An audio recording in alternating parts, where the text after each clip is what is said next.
നമസ്കാരം, മലയാളി വാർത്തയിലേക്ക് സ്വാഗതം. റബ്ബർ ബോർഡ് ജീവനക്കാർ താമസിക്കുന്ന പുതുപ്പള്ളി തലപ്പാടിയിലെ 2 ക്വാർട്ടേഴ്സുകൾ കുത്തി തുറന്ന് 73 പവൻ സ്വർണം കവർന്നതിന് പിന്നിൽ ഉത്തരേന്ത്യൻ സംഘമെന്ന് നിഗമനം. ഇതുവരെയായിട്ടും പ്രതികളിലേക്ക് എത്താനുള്ള സൂചനകൾ കേരള പോലീസിന് ലഭിച്ചിട്ടില്ല എന്നുള്ളതാണ് പ്രതിസന്ധി. മറ്റ് 2 ക്വാർട്ടേഴ്സുകളിലും മോഷ്ടാക്കൾ കയറിയെങ്കിലും ഒന്നും ലഭിച്ചില്ല. മറ്റൊരു കെട്ടിടത്തിന്റെ പൂട്ട് പൊളിക്കാനും ശ്രമം നടത്തി. Rubber research institute farm officer Joy P Edakkara, scientist doctor Rekha എന്നിവരുടെ ക്വാർട്ടേഴ്സുകളിലാണ് ഇന്നലെ അർദ്ധരാത്രിക്കും പുലർച്ചെ 3-നുമിടയിൽ മോഷണം നടന്നത്. 2 ക്വാർട്ടേഴ്സുകളിൽ നിന്നായി നഷ്ടപ്പെട്ടത് 73 പവൻ സ്വർണമെന്ന് വിവരം. ഇന്നത്തെ വിപണി വില അനുസരിച്ച് ഏതാണ്ട് 80 ലക്ഷം രൂപയോളം വില മതിക്കുന്നതാണ് ഈ സ്വർണ്ണാഭരണങ്ങൾ. മോഷ്ടാക്കൾ ധരിച്ചെന്ന് കരുതുന്ന കയ്യുറ മാത്രമാണ് ഇവിടെ നിന്ന് ലഭിച്ച ഏക തുമ്പ്. പ്രദേശത്ത് CCTV ഇല്ല എന്നതും വെല്ലുവിളി സൃഷ്ടിക്കുന്നു. മന്ത്രി KB ഗണേഷ് കുമാറിന്റെ ബന്ധുവാണ് ഡോക്ടർ രേഖ. മോഷണം നടന്ന 2 ക്വാർട്ടേഴ്സുകളിലും ഇന്നലെ ആളുണ്ടായിരുന്നില്ല. രണ്ടിടത്തും മുൻവാതിലുകളാണ് പൊളിച്ചത്. പുതുപ്പള്ളിയിലെ റബ്ബർ ബോർഡിന്റെ കേന്ദ്ര ഓഫീസിനോട് ചേർന്നാണ് ഇന്നലെ മോഷണം നടന്ന ക്വാർട്ടേഴ്സുകൾ. പ്രത്യേക സെക്യൂരിറ്റി സംവിധാനവും ഇവിടെയുണ്ട്. കേന്ദ്ര ഓഫീസ് സമുച്ചയത്തിലെ 90 ഏക്കറിൽ 126 ക്വാർട്ടേഴ്സുകളാണുള്ളത്. ക്വാർട്ടേഴ്സിന്റെ കതക് തുറന്നിട്ടിട്ട് പോലും പുറത്തു പോകാവുന്ന അത്ര സുരക്ഷിതത്വം ഇവിടെ ഉണ്ടായിരുന്നെന്നും ജീവനക്കാർ പറയുന്നു. അതിസുരക്ഷാ മേഖലയായ ഇവിടെ സുരക്ഷാ ഉദ്യോഗസ്ഥരുണ്ട്. ഇവർ രാത്രികാല പരിശോധനയും നടത്തുന്നുണ്ട്. ഇവരുടെ കണ്ണു വെട്ടിച്ചാണ് മോഷണം നടന്നത്. കോമ്പൗണ്ടിനുള്ളിൽ CCTV സ്ഥാപിച്ചിട്ടില്ല. മോഷണത്തിന് പിന്നിൽ ഉത്തരേന്ത്യൻ സംഘമെന്നാണ് പോലീസ് നിഗമനം. ജില്ലാ പോലീസ് മേധാവി A. ഷാഹുൽ ഹമീദിന്റെ നേതൃത്വത്തിലുള്ള സംഘം സ്ഥലത്തെത്തി. കോട്ടയം ഈസ്റ്റ് പോലീസ് 2 കേസുകൾ രജിസ്റ്റർ ചെയ്ത് അന്വേഷണം തുടങ്ങി. മോഷ്ടാക്കൾ ധരിച്ചിരുന്ന കയ്യുറ ഇവിടെ നിന്ന് പോലീസിന് ലഭിച്ചു. വിയറ്റ്നാമിൽ നിന്നും ഇന്നലെ രാവിലെ മടങ്ങിയെത്തിയ ഡോക്ടർ രേഖയാണ് മോഷണ വിവരം ആദ്യം അറിഞ്ഞത്. വീടിന്റെ മുൻവാതിൽ കുത്തി തുറന്ന നിലയിലായിരുന്നു.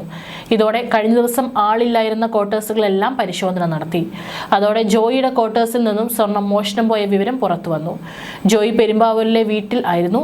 ഇവിടെയും മുൻവശത്തെ വാതിൽ പൊളിച്ചാണ് മോഷ്ടാക്കൾ ഉള്ളിൽ കടന്നത്. ഡോക്ടർ രേഖയുടെ ക്വാർട്ടേഴ്സ് 1-ാം നിലയിലാണ്. 3 നിലകളുള്ള കെട്ടിടത്തിന്റെ താഴത്തെ നിലയിലാണ് ജോയിയുടെ ക്വാർട്ടേഴ്സ്. മോഷണശ്രമം നടന്ന ക്വാർട്ടേഴ്സുകളും താഴത്തെ നിലയിലാണ്. മുകളിലെ നിലകളിലെ ക്വാർട്ടേഴ്സുകളിൽ ആളുണ്ടായിരുന്നെങ്കിലും അവരാരും മോഷണ വിവരം അറിഞ്ഞില്ല. പ്രതികൾക്ക് പ്രാദേശിക സഹായം ലഭിച്ചിട്ടുണ്ടോ എന്നും അന്വേഷിക്കും. കഴിഞ്ഞ ദിവസം വടക്കൻ കേരളത്തിലും സമാനമായ രീതിയിൽ നടന്ന മോഷണവുമായി താരതമ്യം ചെയ്തും അടുത്തിടെ കോട്ടയം കഞ്ഞിക്കുഴിയിലെ മോഷണക്കേസിൽ ജാമ്യത്തിലിറങ്ങിയ ഉത്തരേന്ത്യക്കാരനായ മുഖ്യപ്രതിയെ ചുറ്റിപ്പറ്റിയും അന്വേഷണം നടത്തും. സംസ്ഥാനത്ത് അടുത്തിടെ നടന്ന സമാന മോഷണ കേസുകളടക്കം പോലീസ് പരിശോധിച്ചു വരികയാണ്. 100 ഏക്കർ വരുന്ന ഗവേഷണ സ്ഥാപനത്തിൽ CCTV ഇല്ലാത്തത് അന്വേഷണത്തെ പ്രതികൂലമായി ബാധിച്ചേക്കുമെന്ന ആശങ്കയും പോലീസ് ഉദ്യോഗസ്ഥർ പങ്കുവെക്കുന്നു. പുതുപ്പള്ളിയിലെ റബ്ബർ ബോർഡ് ഗവേഷണ കേന്ദ്രം സ്ഥാപിച്ചിട്ട് 60 വർഷം പിന്നിടുമ്പോൾ ഇതുപോലൊരു കവർച്ച ആദ്യമാണെന്നും ജീവനക്കാർ പറയുന്നു. ഇതുവരെ ഒരു റബ്ബർ ഷീറ്റ് പോലും മോഷണം പോയിട്ടില്ല. എങ്ങനെ ഇത്ര വലിയ മോഷണം തങ്ങളുടെ തൊട്ടടുത്ത് നടന്നതെന്നാണ് സ്ത്രീകളടക്കം ഞെട്ടലോടെ പ്രതികരിക്കുന്നത്. ഞങ്ങൾ രാത്രിയിലൊക്കെ അത്ര ശ്രദ്ധ കൊടുക്കാറില്ലെന്ന് വേണമെങ്കിൽ പറയാം. കാരണം സുരക്ഷാ ജീവനക്കാർ ഉണ്ടല്ലോ എന്ന് കരുതും. പിന്നെ തൊട്ടടുത്ത് ഫ്ളാറ്റുകൾ പോലെയുള്ള ക്വാർട്ടേഴ്സുകൾ ആയതുകൊണ്ട് പേടിക്കാനില്ലല്ലോ എന്ന് വിചാരിച്ചിരുന്നു. സ്ത്രീകളായ താമസക്കാർ പറയുന്നു. 100 ഏക്കർ റബ്ബർ കൃഷിക്കിടയിലാണ് റബ്ബർ ഗവേഷണ കേന്ദ്രം. 126 ക്വാർട്ടേഴ്സുകളായി 500 താമസക്കാരുമുണ്ട്. കേന്ദ്രത്തിന്റെ പുതുപ്പള്ളി മാധവൻപടി ഭാഗത്തു നിന്നും ചെല്ലുമ്പോഴുള്ള പ്രധാന ഗേറ്റിന്റെ ഭാഗത്ത് 3 സുരക്ഷാ ജീവനക്കാർ ഒരേ സമയത്ത് കാണാറുണ്ട്. ഇവരിൽ പലരും രാത്രിയിൽ ക്വാർട്ടേഴ്സ് ഭാഗത്ത് 1-2 തവണ റോന്ത് ചുറ്റാറുമുണ്ട്. സംഭവം നടന്ന തിങ്കളാഴ്ചയും സുരക്ഷാ പരിശോധനയും നടത്തിയിരുന്നു. അതുകൊണ്ട് ഈ റോന്ത് പരിശോധനയ്ക്ക് ശേഷമാകണം മോഷണം നടന്നതെന്ന് താമസക്കാർ പറയുന്നു.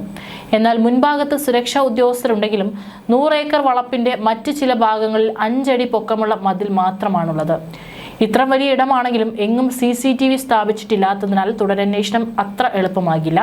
എങ്കിലും ഈ സ്ഥലത്തിനോട് ചേർന്ന് ഏതെങ്കിലും പ്രദേശത്ത് കഴിഞ്ഞ ദിവസങ്ങളിൽ ചെറിയ പാറക്കൂട്ടത്തിലൂടെ ഊർന്നിറങ്ങി റബ്ബർ റിസർച്ച് ഇൻസ്റ്റിറ്റ്യൂട്ടിന് സമീപത്തെത്തി നിന്നു. ഏതായാലും കേരള പോലീസിനെ വളരെ വേഗത്തിൽ തന്നെ ഈ പ്രതികളെ കണ്ടെത്തേണ്ടിയിരിക്കുന്നു.